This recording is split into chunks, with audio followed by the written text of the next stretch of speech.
Welcome back students. आप अभी class देख रहे हैं यप मास्टर पर, और यप मास्टर पे आपकी इस बॉटनी की क्लास के अंदर हमारा जो टॉपिक पिछली क्लास में चल रहा था वो था प्लाज्मा मेम्ब्रेन का। क्लियर? प्लाज्मा मेम्ब्रेन वो स्ट्रक्चर जो प्रोकैरियोटिक यूकैरियोटिक सेल्स में सेम है, वो स्ट्रक्चर जो प्लांट और एनिमल सेल में भी सेम है। तो उसके बारे में हम लोग पिछली क्लास में पढ़ रहे थे। आपको मैंने अलग अलग मॉडल्स बताए थे। हम बात कर रहे थे कि केमिकल कंपोजिशन अगर प्लाज्मा मेम्ब्रेन का पढ़ लोगे तो आपको उसके फंक्शन को पढ़ने में ज़्यादा आसानी होगी। ठीक है, यही चीज़ें आगे बढ़ाते हुए हम लोग प्लाज्मा मेम्ब्रेन के बचे हुए कंपोजिशन पढ़ लें, क्योंकि हमने पिछली क्लास में लिपिड के बारे में डिस्कस किया था। प्रोटीन, कार्बोहाइड्रेट अभी बाकी हैं। क्लियर? फिर आएगा फंक्शंस ऑफ प्लाज्मा मेम्ब्रेन और फिर हम आगे प्रोसीड करेंगे नेक्स्ट टॉपिक के ऊपर। ठीक है, लेकिन ऐसा है कि जो डेली प्रैक्टिस पेपर है आपके, वो ज़रूर सॉल्व करिए, क्योंकि वो डेली प्रैक्टिस पेपर आपको इम्प्रूव करवाएगा, आपकी प्रैक्टिस बढ़ाएगा, आप और ज़्यादा कॉन्फिडेंट होंगे टॉपिक के ऊपर। चलिए देखते रहिए यप मास्टर पर हमारी क्लासेस। ठीक है, the best strategy to crack NEET 2022, NEET 2021। चलिए हम बात कर रहे हैं सेल मेम्ब्रेन की केमिकल कंपोजिशन, जिसमें बाकी बचे हुए पोर्शन है मेम्ब्रेन प्रोटीन और मेम्ब्रेन कार्बोहाइड्रेट। तो केमिकल कंपोजिशन से हमें ये चीज़ मालूम पड़ गई है कि जो चीज़ लिपिड सॉल्युबल है वो लिपिड से होकर अंदर जा सकती है, लेकिन कुछ ऐसी चीज़ें भी मेम्ब्रेन से क्रॉस होती हैं जो लिपिड में सॉल्युबल नहीं है। अब जैसे हमें पसीना आता है तो उसके साथ में पानी के साथ में सॉल्ट भी बाहर निकलता है। ठीक है, तो इसका मतलब ये है कि पानी तो लिपिड में सॉल्युबल होता नहीं, तो वो कैसे मेम्ब्रेन को क्रॉस करके सेल के बाहर आ गया, कैसे हमारे सरफेस के ऊपर निकल आया। इसका मतलब है कि मेम्ब्रेन में ऐसी भी चीज़ें मौजूद होंगी जो वाटर या फिर वाटर सॉल्युबल सब्सटेंसेस को अपने से क्रॉस होने देती हैं। यकीनन ये कोई ऐसा सब्सटेंस है जो हाइड्रोफिलिक ज़्यादा है, हाइड्रोफोबिक कम, और वो हैं प्रोटीन्स। क्लियर? ये प्रोटीन कोई रास्ता बना देंगे, या फिर हो सकता है कि ये प्रोटीन्स एक रास्ता क्रिएट करके खुद से अपने ऊपर से रास्ता देंगे, एक पुल बना दिया या फिर एक दरवाज़ा बना दिया। यानी दरवाज़ा बनाना मतलब कोई चैनल क्रिएट करना, पुल बनाना मतलब किसी तरीके के पोरेंस यानी पोर्स क्रिएट करना। चलिए इनके बारे में पढ़ा जाएगा अलग अलग चैप्टर्स में, इनका डिस्क्रिप्शन आता है। ठीक है, आगे ट्रांसपोर्ट इन प्लांट्स में बड़ा अच्छे से ये चीज़ें दी हुई हैं। आप एनिमल की तरफ में एनिमल जब डाइजेशन पढ़ेंगे उसके अंदर भी इस तरीके के प्रोटीन्स के नाम पढ़ेंगे जो सब्सटेंसेस को मेम्ब्रेन के थ्रू क्रॉस करने में हेल्प किया करते हैं। प्रोटीन, मेम्ब्रेन में जो प्रोटीन है वो प्रोटीन मेम्ब्रेन की इलास्टिसिटी के लिए रिस्पॉन्सिबल है। ऑल्दो हम ये बात कहते हैं कि सिंगर ने मेम्ब्रेन प्रोटीन को दो कैटेगरी में डिवाइड किया था।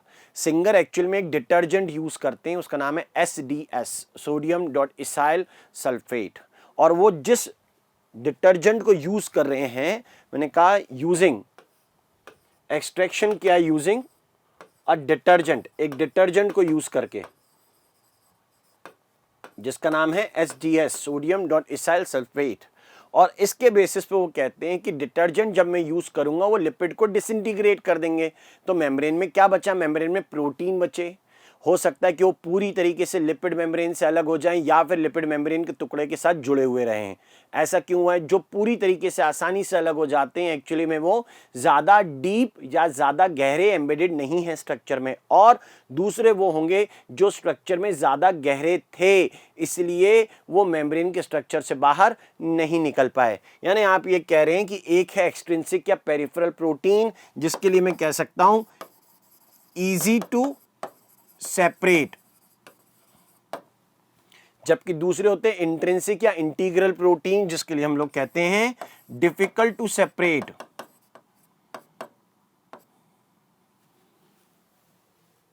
ये डिफिकल्ट टू सेपरेट में आ जाता है, और डिफिकल्ट टू सेपरेट जब मैं बोल रहा हूं तो याद रखना ऐसा क्यों हुआ डिफिकल्ट टू सेपरेट, क्योंकि नाम में लिखा है इंट्रिंसिक या इंटीग्रल। इंटीग्रल मतलब लिपिड बाइलेयर के आर पार होता हुआ या उसमें गहरा जो हो, इंटीग्रेटेड हो।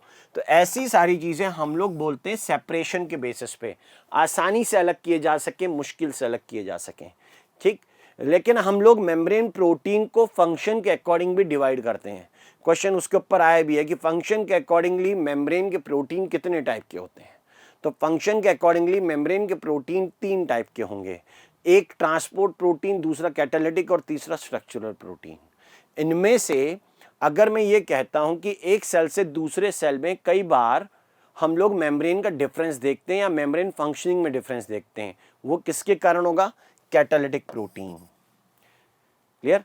ट्रांसपोर्ट प्रोटीन या स्ट्रक्चरल प्रोटीन डिफरेंट टाइप की मेम्ब्रेन में काफी हद तक सेम है, लेकिन कैटालिटिक प्रोटीन किसी एक सेल की सरफेस को दूसरे सेल की सरफेस से या दूसरे टाइप के सेल की सरफेस से अलग बना सकते हैं।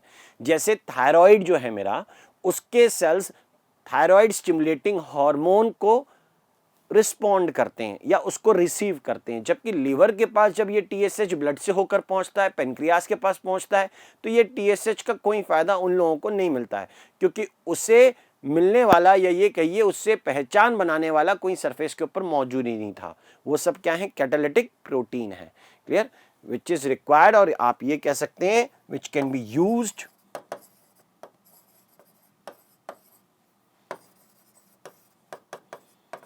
to differentiate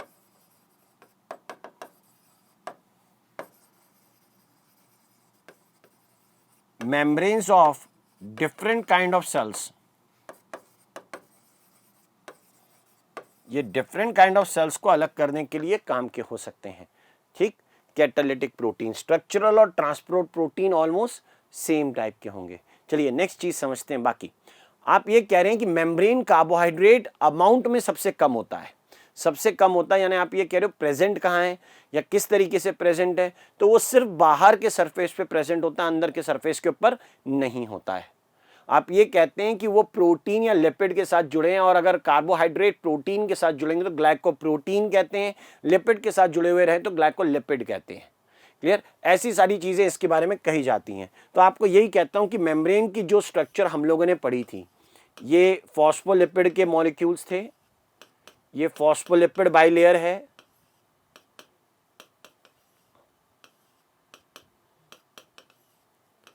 ऐसे में ये इंट्रिंसिक प्रोटीन हमने बनाया था।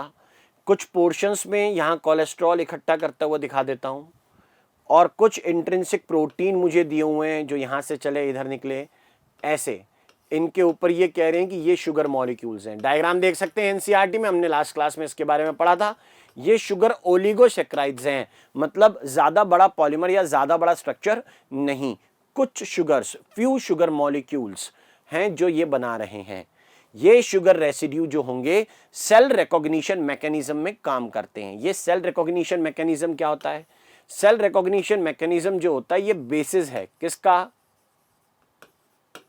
ये बेसिस है किस चीज का? एंटीजन एंटीबॉडी इंटरेक्शन का। मतलब एंटीजन एंटीबॉडी इंटरेक्शन का मतलब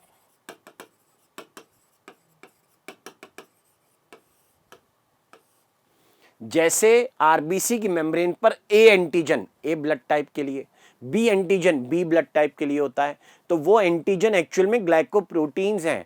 और ऐसे में तभी कहा जाता है कि किसी ए ब्लड टाइप वाले पर्सन का ब्लड अगर तुमने गलती से बी वाले को चढ़ा दिया तो आरबीसी क्लम्प कर जाएंगे, यानी एक दूसरे के ऊपर जम जाएंगे। एंटीजन एंटीबॉडी इंटरेक्शन हो गया वहां पे। क्लियर? वैसे ही कहते हैं कि यही सेल रिकॉग्निशन मैकेनिज्म इम्यूनिटी के लिए भी रिस्पॉन्सिबल होता है, यानी मेमोरी सेल्स वगैरह जो होते हैं, और रिस्पॉन्सिबल होता है रिजेक्शन ऑफ ऑर्गन ट्रांसप्लांट। जो ऑर्गन रिजेक्ट कर दिए जाते हैं ट्रांसप्लांटेशन में, उसके लिए भी यही रिस्पॉन्सिबल है। यानी ये वही वाला पार्ट है जो ये पहचान रहा है कि भाई ये हमारी बॉडी के सेल्स नहीं है, इन्हें रिजेक्ट कर दिया जाए। क्लियर? ये आइडेंटिफिकेशन शुगर रेसिड्यूज के कारण है या शुगर पोर्शन के कारण है, जो सरफेस में सिर्फ कहां की तरफ? बाहर की तरफ। Clear? Confined to outer surface, सिर्फ बाहर की साइड है, इधर की तरफ, एक्स्ट्रा सेलुलर साइड, साइटोप्लाज्म की साइड पे नहीं होंगे, इधर पे नहीं है शुगर्स। कहां है? सिर्फ बाहर, एक्स्ट्रा सेलुलर साइड। ओके, ये है मेम्ब्रेन कार्बोहाइड्रेट का फंक्शन। तो तीन चीजें पढ़ी थी। पहला पढ़ा था जो सबसे ज्यादा भी होता है वो लिपिड है, हालांकि मेम्ब्रेन लिपिड आरबीसी की मेम्ब्रेन में ऐसा नहीं है। दूसरा जो टाइप हम लोगों ने पढ़ा वो कहा था मेम्ब्रेन प्रोटीन। तीसरा पढ़ा मेम्ब्रेन कार्बोहाइड्रेट। क्लियर?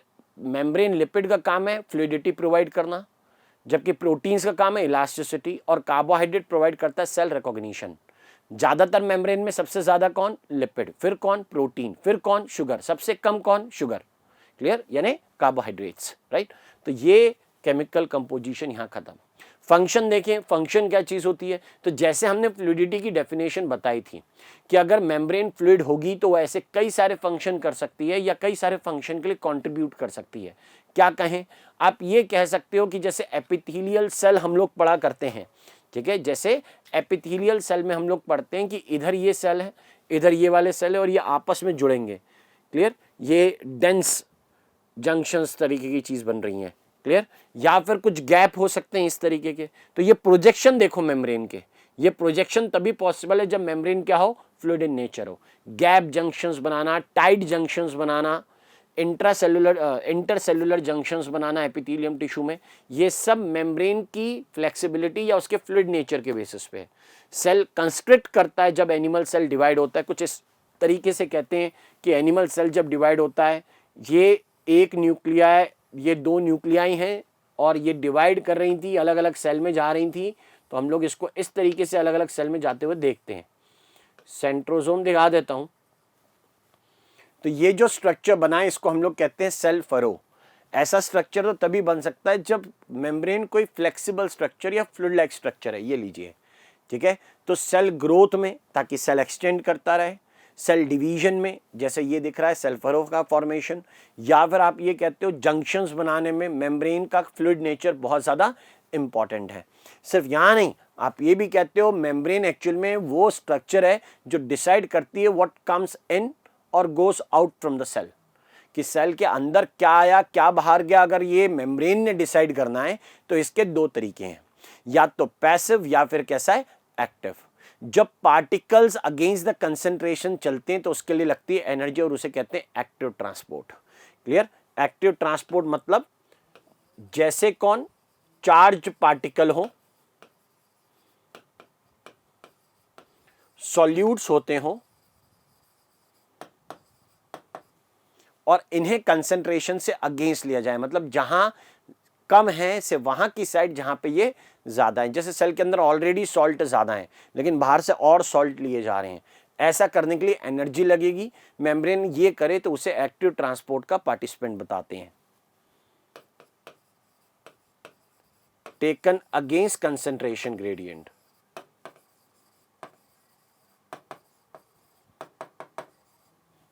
और with expenditure of energy, energy खर्चा कर दी।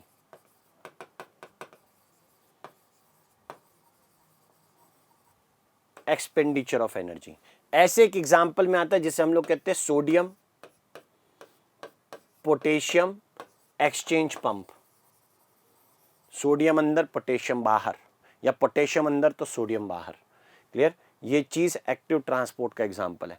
जबकि ज्यादातर सॉल्वेंट या वो पार्टिकल जो अलोंग द कंसंट्रेशन जा रहे हैं, जहां ज्यादा है से वहां की तरफ जहां पे वो क्या है, कम, वो क्या कर रहे होंगे, पैसिव ट्रांसपोर्ट। उसके लिए एनर्जी खर्च नहीं होती। ये भी मेम्ब्रेन के थ्रू हो सकता है।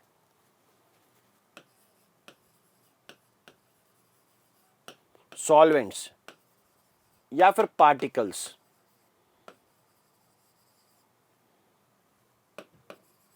Moving along the concentration gradient,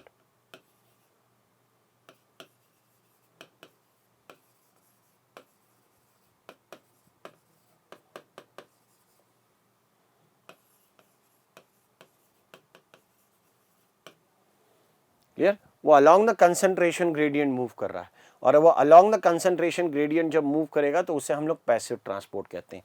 इसके कई एग्जाम्पल है जिसमें हम लोग कहते हैं डिफ्यूजन आता है। डिफ्यूजन ही फंडामेंटल है।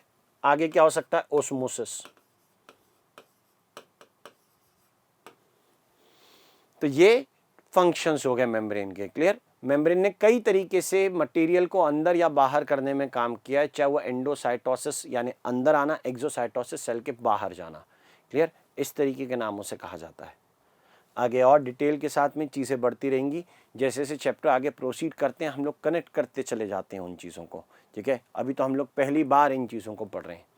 Next, cell wall. वैसे कहने के लिए सेल वॉल जो हम लोगों को देखने को मिलेगी वो प्लांट सेल में है, बैक्टीरिया में है, फंगस में है, एल्गी में है, इस तरीके के एग्जाम्पल में।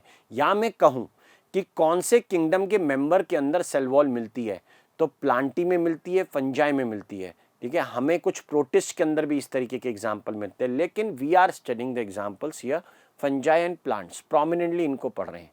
ठीक है, क्लियर, मतलब आपने इसमें एल्गी ऑलमोस्ट इंक्लूड कर ली है, प्लांट्स में सबको इंक्लूड कर लिया है। प्लांट्स में इंक्लूड कर लिया क्या, एल्गी को, एल्गी भी इंक्लूडेड है। क्लियर, नेक्स्ट आप ये कहते हो cell wall not only gives the shape to the cell, इसके अलावा वो क्या करेगी, वो एक तरीके का बैरियर अपने सेल के आजू बाजू में बनाएगी, जिससे डिफरेंट मटेरियल्स का आना या जाना रोका जा सके या अलाउ किया जा सके।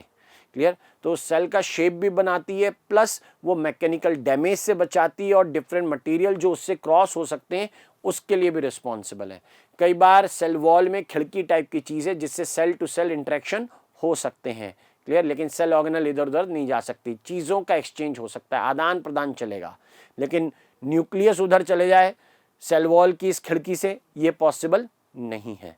ठीक है, ऐसी चीज़ें याद रखें। तो मैक्रोमोलिक्यूल को रिस्ट्रिक्ट करने का काम भी ये इस तरीके से कर सकती है, मतलब बड़े पार्टिकल उसके थ्रू ना जाए। सेल वॉल के लिए जब हम बात कर रहे हैं तो रॉबर्ट हुक ने एक्चुअल में जो स्ट्रक्चर देखा था वो सेल वॉल था। ये जो स्ट्रक्चर उसने देखा है वो सेल वॉल है, लेकिन हालांकि मैं इसको और डिटेल करना चाहता हूँ, इतने पे नहीं रुकना चाहता। तो आप ये इस तरीके से एग्जांपल देखें कि पहले सेल वॉल है कहाँ कहाँ।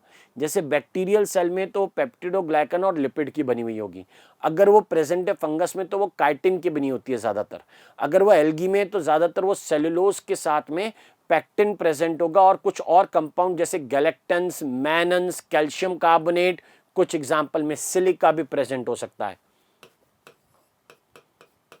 एनसीईआरटी कैल्शियम कार्बोनेट तक बोलता है, हम सिलिका भी ऐड कर सकते हैं क्योंकि डायटम्स में तो सिलिका था। ठीक है, या फिर आप ये कहिए कि जैसे प्लांट के अंदर वो सेलुलोज की बनी होती है मेजरली, साथ में प्रेजेंट होता है पैक्टिन, हेमीसेलुलोज, क्लियर, या फिर कुछ प्रोटीन्स, इस तरीके की चीजें उसमें कॉमन है। तो बैक्टीरिया, फंजाई, एल्गी और प्लांटी के सेल वॉल के कंपोजिशन तो आपको मैंने बताए, लेकिन हमें किसके ऊपर ध्यान देना है, हमें ध्यान देना है प्लांट सेल वॉल के ऊपर। ठीक है, जरा देखिए एक के बाद एक। स्ट्रक्चर 3D दिखाई दे रहा है, कैसा दिखाई दे रहा है, appearance is 3D, structure 3D दिखाई दे रहा है। इनमें से सबसे बाहर वाले को हम लोग मिडिल लैमेला कहते हैं। क्लियर, मिडिल लैमेला ऐसे जैसे क्या बोलो, बीच की दीवार। तो जरा थोड़ा पॉजिटिव रहिए, थोड़ा ऑप्टिमिस्टिक रहिए। क्या मैं कह रहा हूं, दीवार केवल बांटती नहीं जोड़ती भी है।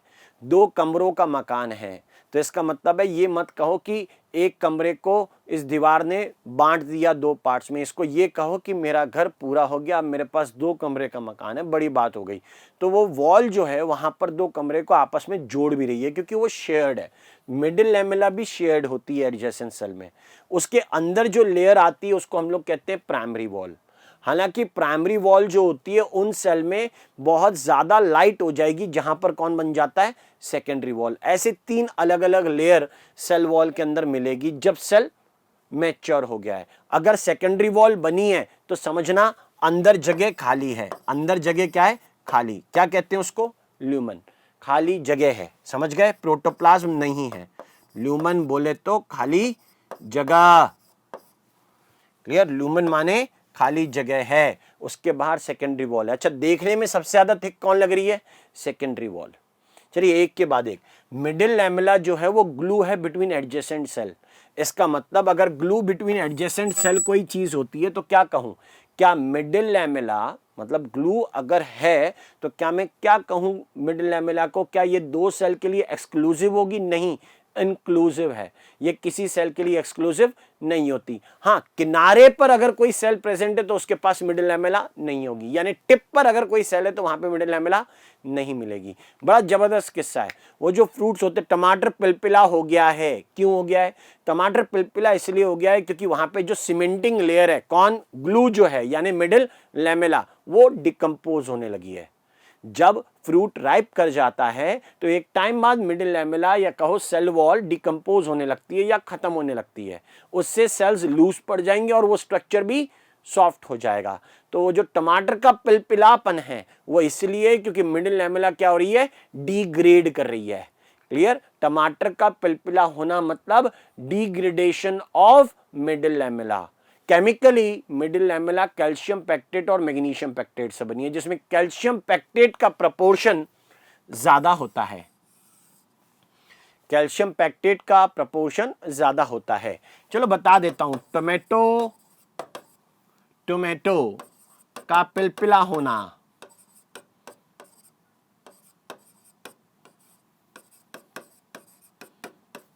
क्या शो कर रहा है कि मिडिल लैमेला डिग्रेड हो रही है, मिडिल लैमेला डिग्रेड हो रही है ऐसे में। ठीक है, ये चीज आप इसके लिए बोल सकते हैं। चलिए आगे बढ़ते हैं, दूसरी बात समझते हैं। प्राइमरी वॉल की चीज अगर मैं पढ़ के बताऊं कि प्राइमरी वॉल में क्या कैरेक्टर है, तो प्राइमरी वॉल बनी होती है सेलुलोज की, और वो फिर एक्सक्लूसिव है। अरे ये गजब है, मिडिल लैमेला सबसे बाहर है, मिडिल लैमेला आउटर मोस्ट है, और वो सबसे पहले बनी है। प्राइमरी वॉल उसके अंदर बनी है, मतलब सेल वॉल अंदर की तरफ बढ़ती जा रही है। ओके, तो प्राइमरी वॉल इसलिए किसी भी सेल के लिए एक्सक्लूसिव हो जाएगी। हाँ, वो बात अलग है, सेलुलोज से बनी हुई ये वाली जो लेयर प्राइमरी वॉल है, अगर सेकेंडरी वॉल बनी तो समय के साथ प्राइमरी वॉल कैसी हो जाएगी, बहुत डिसअपियर्ड हो जाएगी, या ये कहिए कि उतनी प्रोमिनेंट नहीं रही, उससे तो पहचान भी नहीं पा रहा कि वो थी। हालांकि जिसे पेरेन्काइमा टिश्यू कहते हैं, यानी जो लिविंग सेल होंगे प्लांट के अंदर, उनमें केवल प्राइमरी वॉल तक ही बनेगा, उसके आगे नहीं बनेगी। उसके आगे एक्चुअली सेकेंडरी वॉल बनती है, जो किस में बनेगी, उन सेल्स या टिश्यूज में बनेगी जो डेड हो जाते हैं, जो प्रोटोप्लास्ट को लॉस्ट कर देते हैं। ये सेकेंडरी वॉल जो है वो थिकेस्ट ऑफ ऑल है और मल्टी लेयर्ड है, और इवन नहीं होती, मतलब एक स्मूथ सरफेस नहीं बनता। ये मटेरियल के डिपोजिशन के कारण बनी है, मतलब मैंने ऐसे गीली मिट्टी ली और ऐसे दीवार की तरफ उछाल दी, फिर उछाली, फिर उछाली, इससे क्या होगा, कहीं पे गैप रहेगा, कहीं पे लेयर बन जाएगी, कहीं पे थिकर होगी, कहीं पे थिन होगी। तो वो जो थिन जगह होती है उसे क्या बोलते हैं, पिट्स। ये जगह क्या हो जाती है, पिट्स हो जाती है, अनइवननेस मिलती है सेकेंडरी वॉल में। क्लियर, प्राइमरी वॉल में ऐसा कॉमन नहीं है। तो इस बेसिस पे आप ये कह सकते हो कि सेकेंडरी वॉल के लिए कैरेक्टर प्राइमरी वॉल से बहुत ज्यादा डिफरेंट है। ये याद रखें कि वो जैसे ही बनी, प्राइमरी वॉल जो हुई उसका प्रोमिनेंस कम हो गया, और सेल ने अपना प्रोटोप्लास्ट मतलब अंदर का कंटेंट लॉस्ट कर दिया। बेटा दो बातें, दो वर्ड याद रखो, एक प्रोटोप्लास्ट और दूसरा प्रोटोप्लाज्म। एनिमल सेल में वर्ड यूज होता है प्रोटोप्लाज्म, समझे, और जिनके पास सेल वॉल होती है उनके अंदर वर्ड यूज होता है प्रोटोप्लास्ट। बैक्टीरिया की सेल वॉल निकाल दी, क्या बचेगा, प्रोटोप्लास्ट। प्लांट सेल की सेल वॉल निकाल दी, क्या बचा, प्रोटोप्लास्ट। एनिमल के पास सेल वॉल है ही नहीं, जो था है रहेगा प्रोटोप्लाज्म। ठीक है, तो वर्ड याद रखिएगा कि प्रोटोप्लाज्म और प्रोटोप्लास्ट सेम नहीं है। एक वर्ड है जिसे कह रहा हूं प्रोटोप्लाज्म, और दूसरा कह रहा हूं प्रोटोप्लास्ट। तो इन बातों को अलग अलग याद रखें। प्रोटोप्लास्ट किसके लिए लगता है, ये लगता है प्लांट सेल के लिए, या जिनके पास में सेल वॉल है, सेल वॉल निकलने के बाद क्या बचा, प्रोटोप्लास्ट। ओके, जबकि एनिमल सेल में स्ट्रक्चर क्या हो गया, प्रोटोप्लाज्म। बिल्कुल भूलने वाली चीज नहीं, याद रखें। क्लियर, कॉमन यूजेज है। नेक्स्ट, सेल वॉल के लिए अलग अलग पार्ट पढ़ने हैं, एक ओरिजिन पढ़ना और ग्रोथ पढ़ना है। ऐसा क्यों, अभी मैंने बोला ना कि सेल वॉल जो ओरिजिनेट होती है वो दो सेल के बीच में होती है। इसका मतलब ऐसा समझो कि जब सेल डिवाइड कर रहे थे तभी उन्होंने मिडिल लैमेला बनाना चालू कर दिया, तभी उन्होंने मिडिल लैमेला बनाना चालू कर दिया। ये कैसे हुआ, हम ये कहते हैं कि ये है सेल। ठीक है, कौन सा सेल, प्लांट सेल। ये ले मैंने बना दी सेल वॉल, अंदर वाली जो है वो प्लाज्मा मेम्ब्रेन है। दो डॉटर न्यूक्लियाई बना रहा हूं यहां पे, ये एक ये दो, और इनमें बीच में कुछ चीजें इकट्ठी हो रही हैं, यहां पर कुछ चीजें इकट्ठी होने लग गई। और सुनो, ये इकट्ठा जो हो रहा है ना वो कहां की तरफ जा रहा है, बाउंड्री की तरफ। ये इधर की तरफ जा रहा है और ये इधर की तरफ जा रहा है। क्लियर, कहां की तरफ बढ़ रहा है, बाहर की तरफ बढ़ रहा है। याद रखना, अगर बाहर की तरफ कोई चीज बढ़े, सेंटर से बाहर की तरह जाए, क्लियर, कोई सेंटर से बाहर की तरफ जाए तो उसे बोलते हैं सेंट्रीफ्यूगल। इस स्ट्रक्चर को, ये एक्चुअल में कौन है, ये स्ट्रक्चर है, एक सेल ऑर्गेनल होती है, उसका नाम होता है गोल्जी एपराटस। ये गोल्जी के बचे कुचे पार्ट हैं, गोल्जी रेसिड्यू। ये गोल्जी रेसिड्यू है जो इस तरीके से इकट्ठा हुआ, और स्ट्रक्चर को हम लोग नाम देते हैं, पहले बोलते हैं फार्गमोप्लास्ट, और उसके बाद में अगली जो स्टेज आएगी उसमें हम लोग ये कहते हैं कि ये स्ट्रक्चर और ज्यादा क्लियर हो गया। ठीक है, अब ये कैरेक्टर और ज्यादा क्लियर होने लगा है, तब इसे मैं नाम दूंगा, ये ऐसे पहुंच गया, लो ये ऐसे पहुंच गया, अभी भी बढ़ रहा है। फार्गमोप्लास्ट के बाद में जो नाम लिखा जाता है उसे हम लोग कहते हैं सेल प्लेट। क्लियर, उस स्ट्रक्चर को बोलेंगे सेल प्लेट।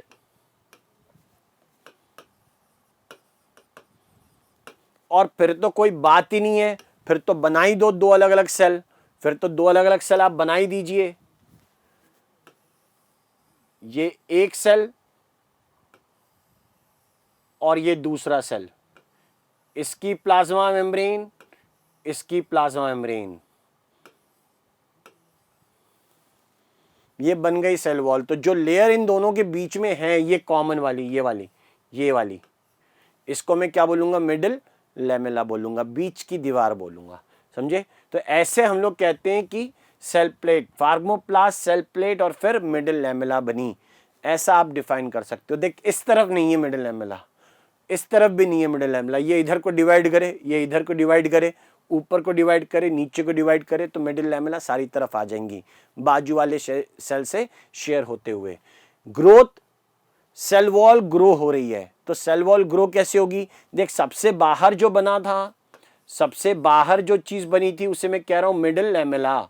ये लो, ये सबसे बाहर बनने वाली लेयर बना दी, ये सबसे बाहर बनने वाली लेयर बना दी है।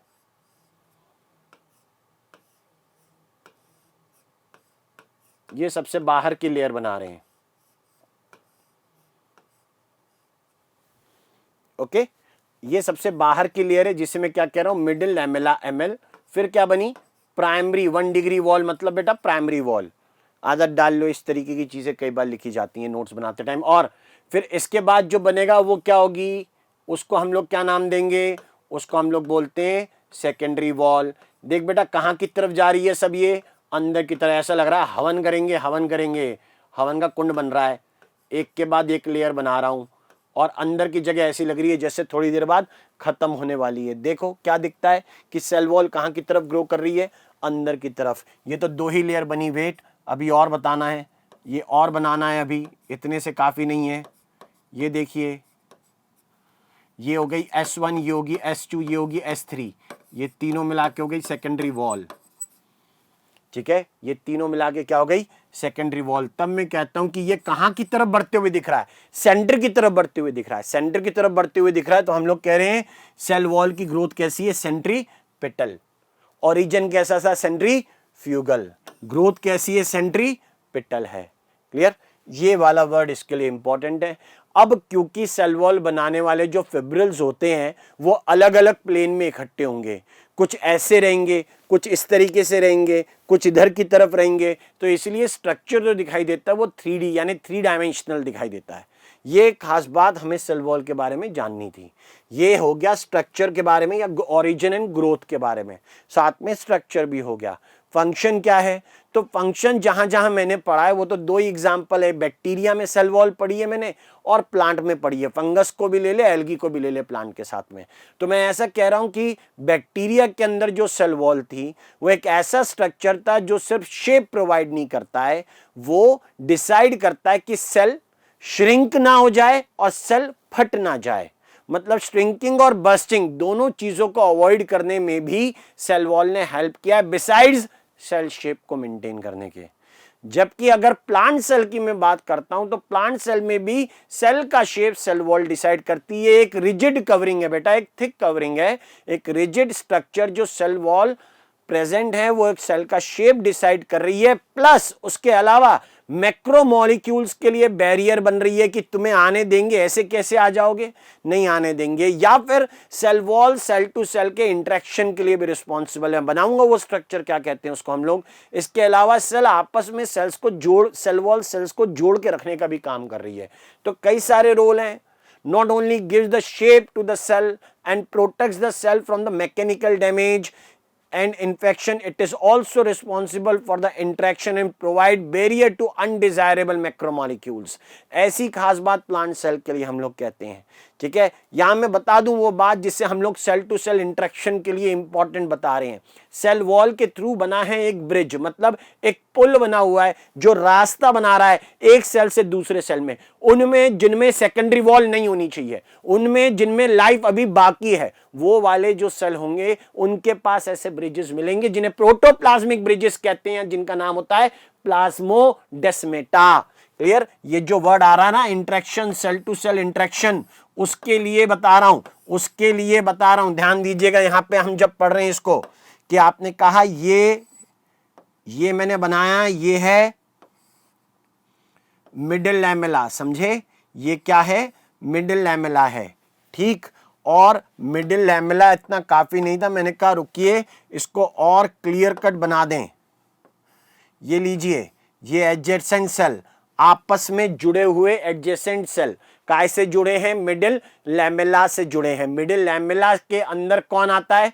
प्राइमरी वॉल आती है। कौन आएगी? प्राइमरी वॉल आएगी। रुकिएगा, प्राइमरी वॉल बना दें, प्राइमरी वॉल का करेक्टर बता दें। ये है प्राइमरी वॉल, लेकिन रुक, प्राइमरी वॉल कैसे चल रही है उस पर भी तो ध्यान दे।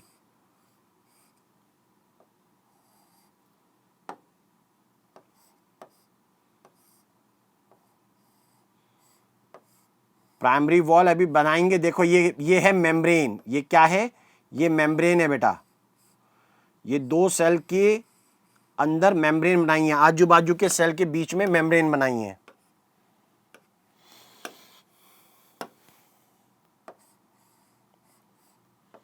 तो मिडिल लैमेला अकेला शेयर्ड नहीं है, मेम्ब्रेन की भी कंटिन्यूटी एक सेल से दूसरे सेल में हो सकती है, और अगर हुई तो वो इस तरीके से दिखेगी। क्लियर? सब में बनाने की कोई ज़रूरत नहीं है, ठीक है। जितने बनाए हुए हैं उतने सफिशिएंट है चीज़ों को समझने के लिए, ठीक है। क्लियर? लाल वाला मिडिल लैमेला है और वाइट वाला प्लाज्मा मेम्ब्रेन है। तो उसके अलावा एक चीज़ और मैं ऐड कर दे रहा हूं, और वो आ रहा है ये।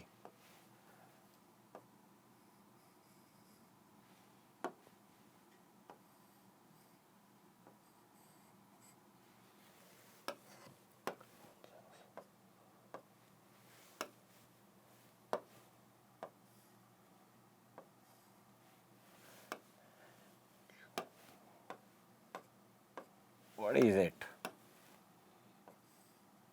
अरे रेड। देखिएगा यहाँ पे जो स्ट्रक्चर जिससे हम लोग प्राइमरी वॉल कह रहे हैं, ये रही प्राइमरी वॉल, ये चलती चली जा रही है, यहाँ छुप गई क्योंकि उसके ऊपर से ब्रिज निकल गया है।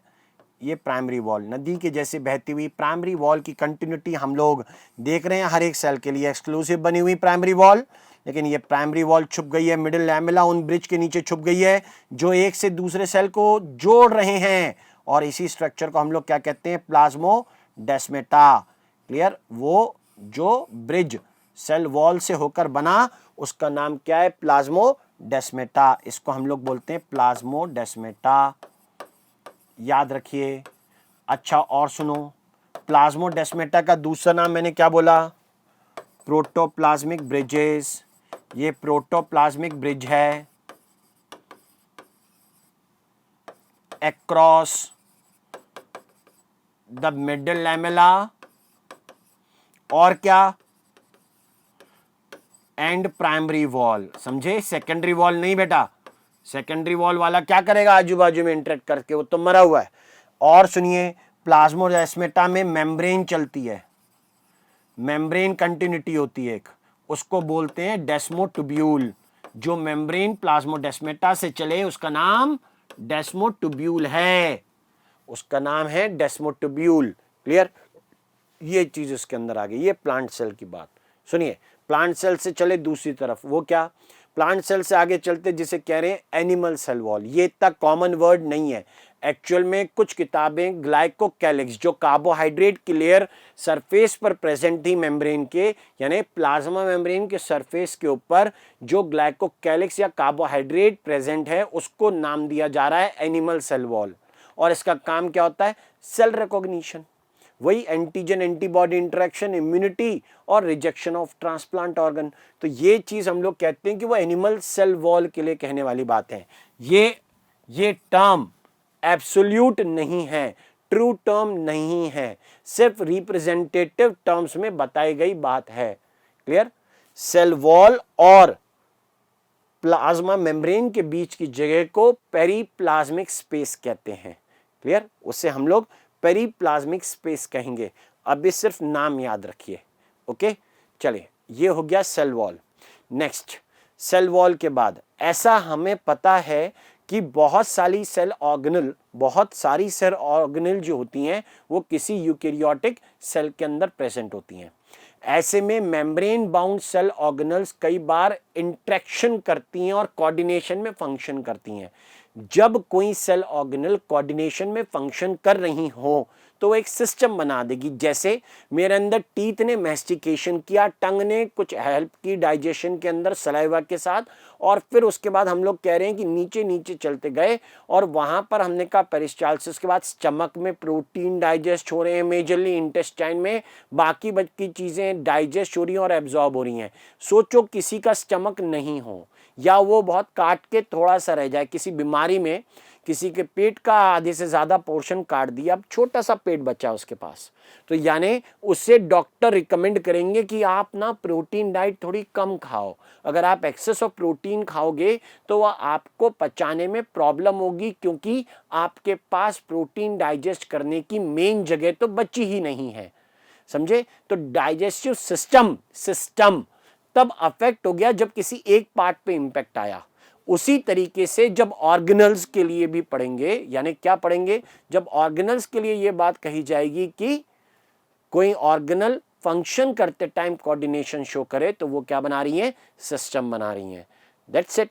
वही क्या कहलाता है? एंडो मेम्ब्रेन सिस्टम, मतलब सेल के अंदर मेम्ब्रेन बाउंड सेल ऑर्गेनल के कोऑर्डिनेशन से बना हुआ सिस्टम। ठीक है, ऐसी चीज उसके लिए बता सकते हैं। जो cell organelle endomembrane system के पार्ट्स हैं उसके लिए हम लोग ये बात कह सकते हैं endoplasmic reticulum, Golgi complex, lysosome, vacuoles.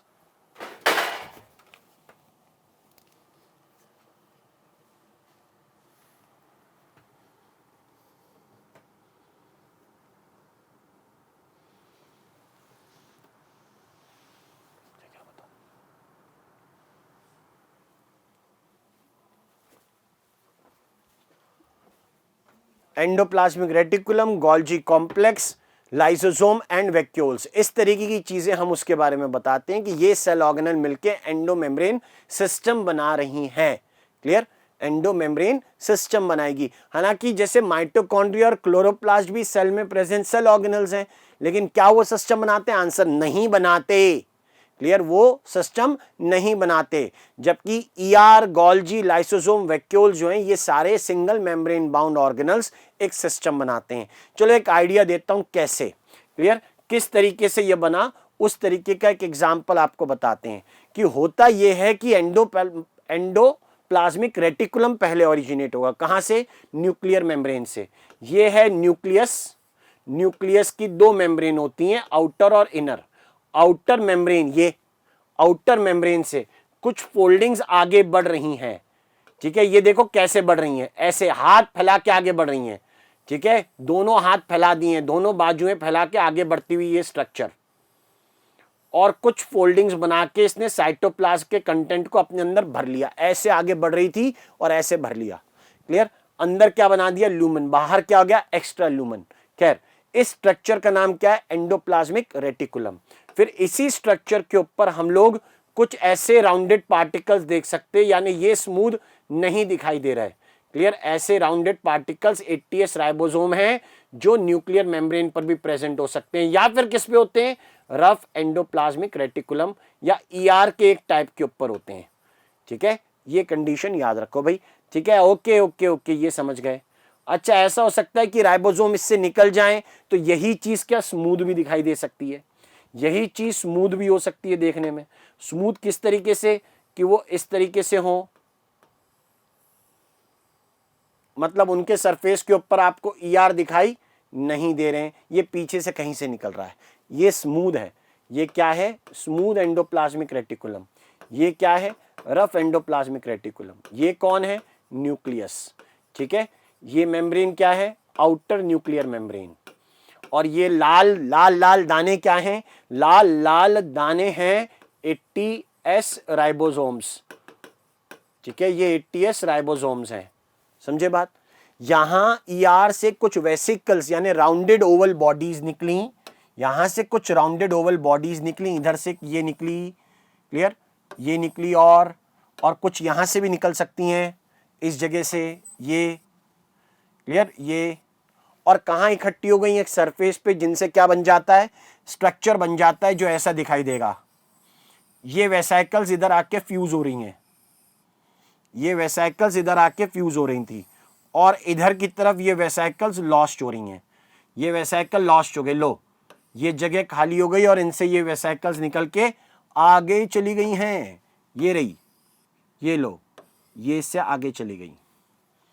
ठीक है, तो ये क्या है एक्चुअली, एक के बाद एक, इस स्ट्रक्चर को हम लोग नाम देते हैं, ये जो बीच में बना है ये है गोल्जी एपराटस।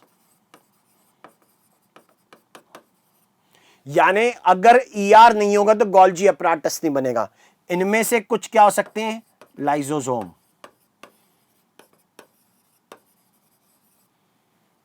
क्लियर, इनमें से कुछ क्या हो सकते हैं, लाइसोसोम। मतलब ईआर नहीं तो गोल्जी नहीं, गोल्जी नहीं तो लाइसोसोम नहीं, ये सही है। और अगर न्यूक्लियस नहीं तो भी ईआर नहीं। यानी आप ये कहो कि जब सेल डिवाइड करता है न्यूक्लियस गायब हो जाता है, न्यूक्लियस गायब होता है तो उसके साथ में ईआर, गोल्जी, लाइसोसोम भी गायब हो जाते हैं, वैक्यूल भी गायब हो जाता है। जिनका बनना ही एक दूसरे से कोऑर्डिनेशन में है, उनके फंक्शन भी कोऑर्डिनेशन में, चीजें आरईआर या एसईआर पर बनी, उन्हें गोल्जी ने पैक किया। हो सकता है कि वही पैक्ड मटेरियल लाइसोसोम के फॉर्म में फंक्शन करे, या फिर सेल के अंदर सेल के बाहर सेक्रीट हो जाए, राइट। तो ये चीज हम लोग बोलते हैं कि वो पक्के से कोऑर्डिनेशन में हैं। ओके, तो यहां एक के बाद एक, पहली बात एंडोप्लाज्मिक रेटिकुलम की। एंडोप्लाज्मिक रेटिकुलम यूकेरियोटिक सेल में है, पर्टिकुलरली वो सेल जो मैच्योर्ड हो गए हैं, except mammalian RBCs. Clear, mammalian RBCs में नहीं है, या फिर सब जब सेल डिवाइड कर रहे हैं तो उनके अंदर भी नहीं है। क्लियर, मैंने कहा ना, न्यूक्लियस गायब तो ईआर गायब, गोल्जी गायब, लाइसोसोम गायब, वैक्यूल गायब, पूरा एंडोमेम्ब्रेन सिस्टम चला गया। इसके बाद आप कहते हो ओरिजिन की बात, कि ओरिजिनेट कहां से हुआ ईआर। मैंने अभी बोला कि जैसे रफ एंडोप्लाज्मिक रेटिकुलम दिखाई देता है, वो ऐसा लगता है कि आउटर न्यूक्लियर मेम्ब्रेन से निकल के बना है, या फिर कुछ ऐसे भी सॉफ्ट या स्मूथ दिखाई देते हैं जो प्लाज्मा मेम्ब्रेन की सरफेस की तरह होते हैं। क्लियर, तो या तो प्लाज्मा मेम्ब्रेन की फोल्डिंग्स के जैसे बने हुए हैं, या फिर आउटर न्यूक्लियर मेम्ब्रेन की तरह स्टडेड अपीयरेंस या रफ अपीयरेंस वाले हैं। Structure, structurally they comprises of 3 type of elements, elements मतलब कंपोनेंट, सिस्टर्नी, दूसरा वेसिकल्स, तीसरा होता है ट्यूब्यूल्स। सिस्टर्नी जो होती हैं वो फ्लैट सैक लाइक स्ट्रक्चर है जिन पर राइबोसोम प्रेजेंट होते हैं। वेसिकल्स राउंडेड या ओवल बॉडीज है जिन पे राइबोसोम हो सकते हैं। ट्यूब्यूल्स लॉन्ग स्ट्रक्चर हैं जो ब्रांच होते हैं, और ऑफन उनके ऊपर राइबोसोम्स नहीं होते, free from ribosome. may not have ribosome, have ribosomes। Okay, ये बात ओके, ठीक है। एंडोप्लाज्मिक रेटिकुलम ऐसा लगता है जैसे नेटवर्क, रेटिकुलम का मतलब होता है नेटवर्क। क्लियर, तो ऐसी चीज अगर पढ़ रहे हैं स्ट्रक्चर के बारे में तो बात सुनिए, 2 अलग अलग तरीके के ईआर पढ़ते हैं, एंडोप्लाज्मिक रेटिकुलम पढ़ते हैं, जिसे एनसीईआरटी लेबल करता है। एक का नाम है रफ एंडोप्लाज्मिक रेटिकुलम, दूसरे का नाम दिया है स्मूथ एंडोप्लाज्मिक रेटिकुलम। ठीक है, दोनों स्ट्रक्चर बिल्कुल क्लियर है। इसमें यह जरूर बता सकता हूं, rough endoplasmic reticulum is having more numbers of, इसके पास ज्यादा क्या रहेंगे, मोर नंबर्स ऑफ सिस्टर्नी, ज्यादा सिस्टर्नी रहेंगी, वेसिकल्स रहेंगी। जबकि एसईआर के पास में, क्लियर, ये फैट सिंथेसिस से लगा हुआ है, प्रोटीन सिंथेसिस से नहीं, तो राइबोसोम इसकी सरफेस पर नहीं होगा। स्मूथ क्यों बोला, क्योंकि राइबोसोम नहीं है। रफ क्यों बोला, क्योंकि इसके सरफेस पे राइबोसोम्स हैं। Ribosomes make it rough in appearance,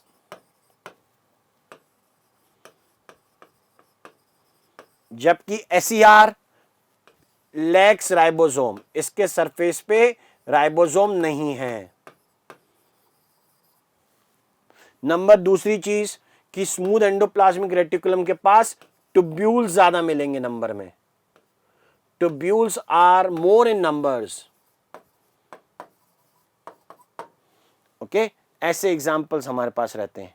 तो बस ये वाली चीज है, उसमें आप देखें टाइप्स ऑफ ईआर क्या हैं। तो दो तरीके के ईआर मैंने आपको बताया, एक का नाम है रफ एंडोप्लाज्मिक रेटिकुलम और दूसरे का नाम है smooth endoplasmic reticulum. Rough endoplasmic reticulum मतलब वो वाले सेल्स में ज्यादा होना जो प्रोटीन सिंथेसिस और सेक्रीशन का काम करते हैं, जबकि स्मूथ एंडोप्लाज्मिक रेटिकुलम उन सेल्स के अंदर ज्यादा मिलता है जो लिपिड सिंथेसिस का काम करते हो, या फिर एनिमल सेल जो स्टेरॉयड हार्मोन्स को बनाते हो। ओके, आप ये कहते हो कि रफ एंडोप्लाज्मिक, रफ इसलिए क्योंकि उसके सरफेस पर 80S राइबोसोम है, इसीलिए अर्गोसोम्स मतलब राइबोसोम, अर्गेस्टोप्लाज्म मतलब राइबोसोम बियरिंग स्ट्रक्चर, इसलिए हमने रफ एंडोप्लाज्मिक रेटिकुलम को शुरू में नाम दिया था, कहा था अर्गेस्टोप्लाज्म। हालांकि मसल सेल में स्मूथ एंडोप्लाज्मिक रेटिकुलम का नाम सार्कोप्लाज्मिक रेटिकुलम होता है, कोई अलग चीज नहीं है। सार्कोप्लाज्मिक रेटिकुलम मतलब स्मूथ एंडोप्लाज्मिक रेटिकुलम। मसल्स में ये कैल्शियम आयन का अपटेक और रिलीज का काम करेगा, राइट, ये वाली चीज।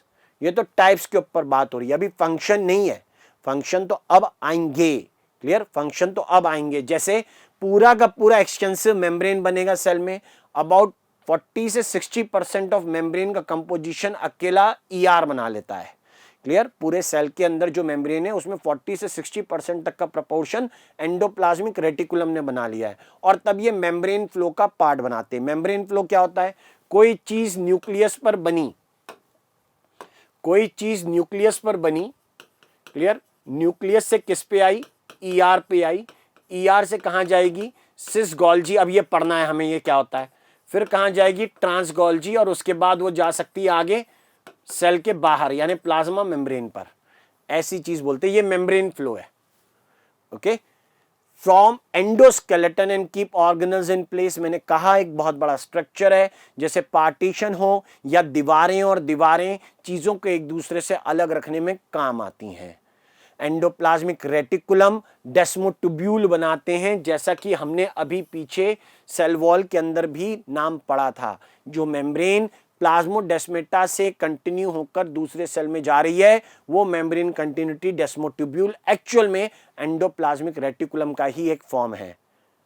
टिपिकल टाइप्स बेसिस फंक्शन, तो rough endoplasmic reticulum protein synthesis secretion का काम, दूसरा reorganization of nuclear membrane, clear, या फिर एक और फंक्शन वो है एंजाइम्स ऑफ लाइसोसोम बनाना। एंजाइम ये प्रोटीनेशियस और प्रोटीन का सिंथेसिस राइबोसोम करता है। राइबोसोम आरईआर के सरफेस पर चिपके हुए हैं। आप ऐसा कह दीजिए RER bear the site of synthesis of protein synthesis. Okay, next, smooth endoplasmic reticulum lipid का सिंथेसिस करेगा या स्टेरॉयड हार्मोन बनाएगा एनिमल सेल्स के अंदर। आप ये भी कहते हैं कि इसका एक फंक्शन जिसे कहते हैं कैल्शियम आयन का एब्जॉर्प्शन और रिलीज करना। रुकिए, एक और खास चीज जोड़ना चाहता हूं, और उससे हम लोग कहते हैं जेनोबायोटिक्स। उससे हम लोग कहते हैं जेनोबायोटिक्स, और क्लियर, ये जेनोबायोटिक्स है, या फिर क्या बोल सकते हैं इसको हम लोग?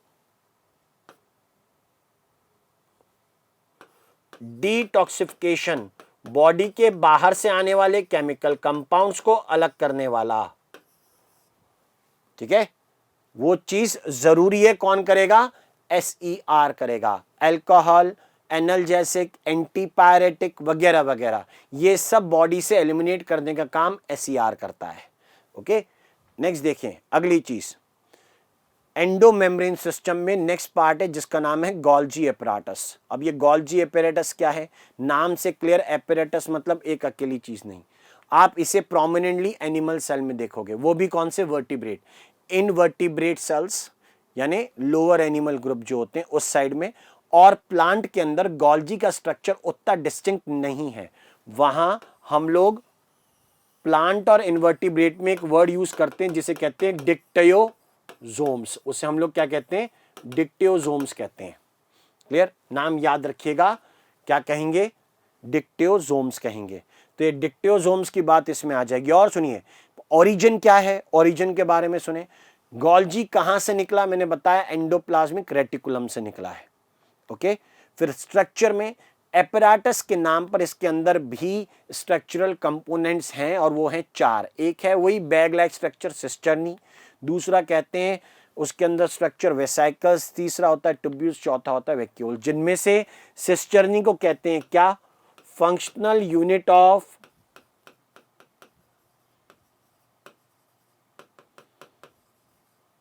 गोल्जी। ये गोल्जी की फंक्शनल यूनिट है। पढ़ते हैं इसके बारे में क्या है भैया। ठीक है। हालांकि गोल्जी अपराटस को प्लूरोमॉर्फिक कहेंगे। प्लूरोमॉर्फिक क्या? प्लूरोमॉर्फिक का मतलब है जो अपना अपीयरेंस बदल दे। क्लियर? जो अपीयरेंस बदल देता है, बहरूपिया, जो अपना अपीयरेंस बदल देता है।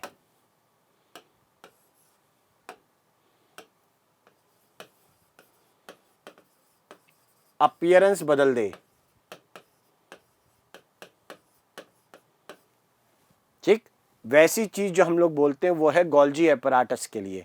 ठीक है, ये वाली कंडीशन आप इसमें मेंशन कर सकते हैं। चले, तो ये कैरेक्टर गोल्जी एपराटस के स्ट्रक्चर के लिए सबसे इंपॉर्टेंट। नाम याद रखना, सिस्टर्ना, वेसाइकल्स, ट्यूब्यूल्स, वैक्यूल्स। देखिए, ये डायग्राम मुझे बुक में दिया और मेरे को कर रहा है बड़ा कंफ्यूज कि ये क्या है, तो मैं बता देता हूं। ये भाई साहब है सिस फेस और इस साइड है ट्रांस फेस। ऐसे बनता है वैसा हो जाता है, समझे? ऐसे बनता है वैसा हो जाता है। आप ऐसा भी समझिए, सिस फेज मतलब फॉर्मिंग फेज, ट्रांस फेज मतलब मैच्योरिंग फेज। ये है न्यूक्लियस साइड और ये है साइटोप्लाज्म साइड। अब रुकिए, सुने, जो फंक्शनल यूनिट गोल्जी के लिए मैंने बताई जिसका नाम सिस्टर्ना है, वो कौन सी साइड बनती है? वो सिस की तरफ बनती है। कहां से बनती है? वो बनती है किससे? ईआर से आने वाली वेसाइकल से। ठीक है, ईआर से वेसाइकल्स आ रही हैं, ईआर से ये वेसाइकल्स आ रही हैं, ये लीजिए, ये आ रही हैं, आती रही और ये आके इधर इकट्ठी हो रही हैं, ये इससे फ्यूज हो रही हैं। ऐसा लग रहा है जैसे ये न्यूक्लियस साइड, यहां न्यूक्लियस है, न्यूक्लियस के बाद ईआर, तो इसको मैं प्रॉक्सिमल सरफेस भी कह सकता हूं। अपीयरेंस कैसा दिख रहा है? ऊपर की इधर की तरफ से देख, कैसा दिख रहा है? कॉन्वेक्स दिख रहा है। कैसा दिख रहा है? कॉन्वेक्स। ठीक है, कैसी हो जाएगी थोड़े टाइम बाद? इस तरीके की हो जाएगी। बदलता हुआ दिखा रहा हूं। सिस्टर्नी पूरा बन चुकी है। क्लियर? एक नहीं, कई सिस्टर्नी हो सकती हैं, कई, ऐसे कई सारी सिस्टर्नी हो गई। ये सिस्टर्नी फैल गई है, लेकिन आगे के स्टेजेस में यही सिस्टर्नी क्या हो जाती है? खुलने लग जाएगी। मतलब उससे वैक्यूल्स बनने लगेंगे, या ये कहिए कि उसके अंदर गैप आने लगे। इधर बनी और इधर खत्म हो रही है, क्योंकि इससे क्या हो रहा है? इससे आगे वेसाइकल टूट टूट के निकल रहे हैं।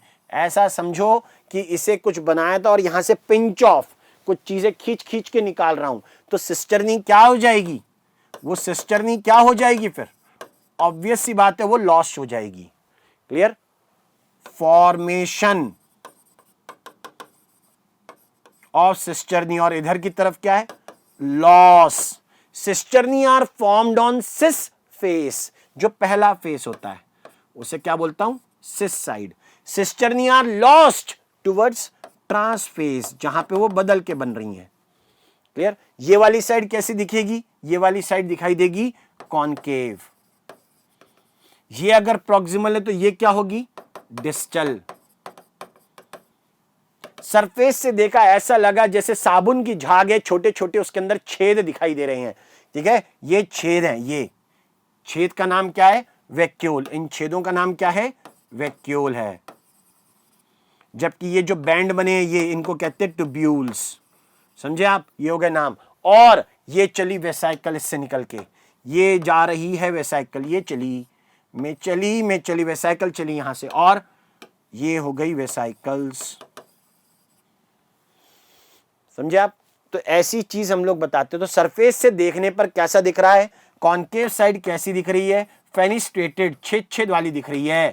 या ये देखो कि ट्यूब्यूल्स आपस में ऐसे उलझे हुए दिखाई देंगे, उसको हम लोग कैसे बोलेंगे, रेटिकुलेट दिखाई दे रही है। ठीक है, ये चीज हम लोग इसके बारे में कह सकते हैं कि आप ऐसे अपीयरेंस के लिए इसको जानते हो कि जिसने अपना अपीयरेंस बदल लिया, इसीलिए हम लोग इसको क्या कह रहे हैं, प्लूरो या प्लियोमॉर्फिज्म। गोल्जी अपराटस ने बहरूपिया, कभी पुलिस वाला कभी चोर, ठीक है, ऐसा ये दिखाई दे रहा था। ठीक, ये गोल्जी अपराटस। चलिए सुनिए फंक्शन क्या करता है। गोल्जी वो चीजें जो ईआर से आती हैं उन्हें स्टोर करता है, मॉडिफाई करता है। ऐसा समझो जैसे warehouse of the cell, जैसे क्या है, warehouse of the cell. लेकिन लोग इससे बाज नहीं है, उन्होंने कहा कुछ और भी नाम है इसके, कि उसे कहते हैं traffic police of the cell, उसे traffic police of the cell भी कहते हैं।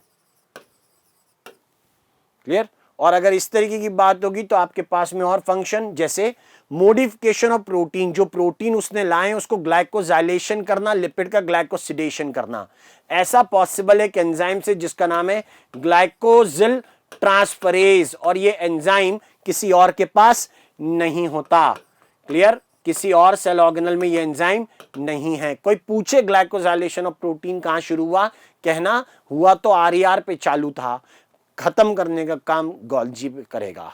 ओके, आगे फंक्शन, मेम्ब्रेन का रिसाइकल या रिपेयर करना गोल्जी का काम है। ओरिजिन ऑफ सेल ऑर्गेनल जैसे कि लाइसोसोम्स, ये सब गोल्जी अपराटस ने किया है।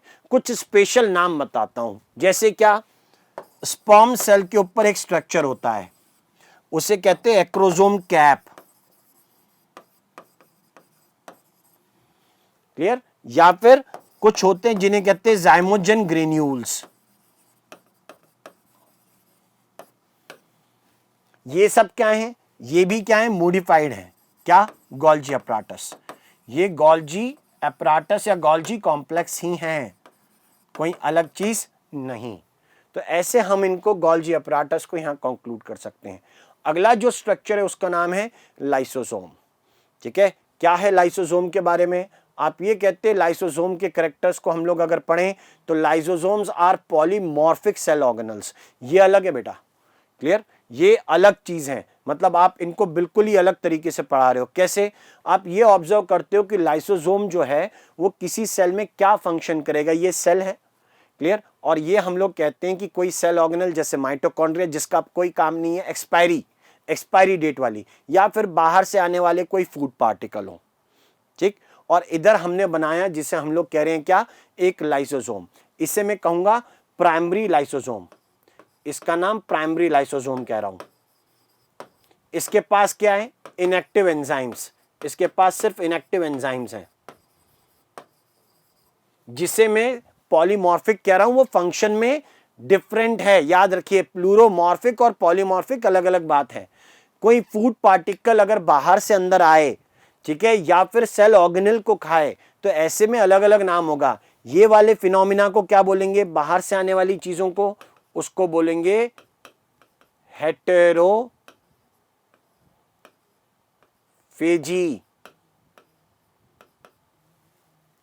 क्लियर, और अगर सेल के अंदर की चीजों को खाए तो उसे बोलेंगे ऑटोफेजी। तो लाइसोसोम हेटेरोफेजी या ऑटोफेजी करेगा। यानी इस तरीके से ऑटोफेजी को मैं कहता हूं सेल की साफ सफाई करना, सेल स्कैवेंजिंग। जो चीज काम की नहीं है उससे फुर्सत कर लेना, भैया हटाओ, साफ करो इसको। कौन कर रहा है, ऑटोफेजी से। किसने करवाई, लाइसोसोम ने। इसके एंजाइम अब एक्टिव हो गए। ये एंजाइम वो हैं जो सिर्फ एसिडिक पीएच पे काम करेंगे, जो एसिडिक पीएच पे काम करते हैं।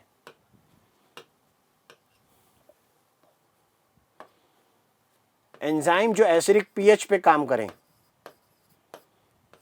एल्कलाइन पे नहीं, साइटोप्लाज्म में एल्कलाइन पीएच होती है, लाइसोसोम के अंदर एसिडिक होती है। चलिए आगे का फंक्शन चालू हुआ, डाइजेशन होने लगा फूड का, चूरा चूरा बनने लग गया है चीज़ों का। हम कहते हैं जो चीज़ें एब्जॉर्ब हो सकती हैं उन्हें निकाल लिया जाएगा। ये जहां डाइजेशन हो रहा है उसको हम लोग क्या बोलेंगे, सेकेंडरी लाइसोसोम। वो क्या हो जाएगा, सेकेंडरी लाइसोसोम हो जाएगा। काम क्या कर रहा है, काम क्या कर रहा है, डाइजेशन का। याद रखो, देखो समय के साथ फंक्शन बदल रहा है, स्ट्रक्चर वही पुराना वाला ही बैग है, कोई अलग चीज नहीं है। यहां पर absorption of digested nutrients, absorption हो गया डाइजेस्टेड न्यूट्रिएंट का। और जो डाइजेस्ट नहीं हुए वो कचरा सेल से बाहर फेंकने लायक है। क्लियर, तो सेल से बाहर उसे फेंक दें। तो जो बाहर फेंकेगा ऐसा लाइसोसोम कौन होगा, उसे बोलेंगे टर्चरी लाइसोसोम। क्या बोलेंगे, टर्चरी लाइसोसोम। ठीक है, टर्चरी लाइसोसोम का दूसरा नाम भी होता है, इसे कहते हैं रेसिडुअल बॉडीज। इससे आप रेसिडुअल बॉडी कहते हैं। और इसने ये सामान ले गया, इधर लाया और बाहर फेंक दिया, इसे क्या बोलेंगे, काय से फेंका है, ईफेजी, सेल वॉमिट। क्लियर, या एक्सोसाइटोसिस। तो लाइसोसोम अपने फंक्शन बदलता है, इसलिए उसको हम लोग पॉलीमॉर्फिक सेल ऑर्गेनल कहते हैं। जबकि गोल्जी अपराटस अपना अपीयरेंस बदलता है, उससे हम लोग प्लीरोमॉर्फिक या प्लियोमॉर्फिक कहते हैं। याद रखिए, पॉलीमॉर्फिज्म, प्लीरोमॉर्फिज्म अलग अलग बात। ठीक है, What happens when so many lysosomal enzymes got leaked in the cell?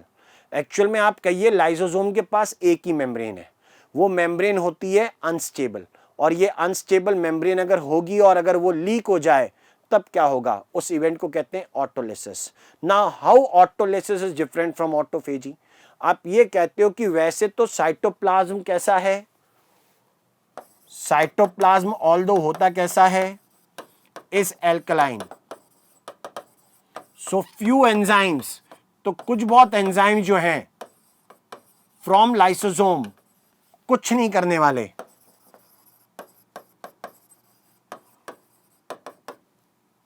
Will not affect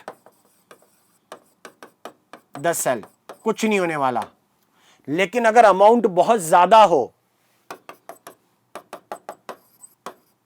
किसी भी चीज की अति बुरी होती है, but if many of them such enzymes are released, या लाइसोसोम फट जाएं तब क्या होगा, तो सेल के अंदर जो चीज नॉर्मल काम कर रही थी वो भी चाट के साफ कर लेंगे, उन्हें भी खा जाएंगे, राक्षस हो जाएंगे। इसे कहते हैं सेल सुसाइड। अगर खूब सारे रिलीज हुए, स्टार्ट कंज्यूमिंग द, ये क्या करने लग गए तब, कंटेंट्स ऑफ द सेल। यही होता है सेल सुसाइड, और फिनोमेना को कहते हैं सुसाइडल बैग्स। क्लियर, इसलिए लाइसोसोम को हम लोग कहते हैं सुसाइडल बैग्स।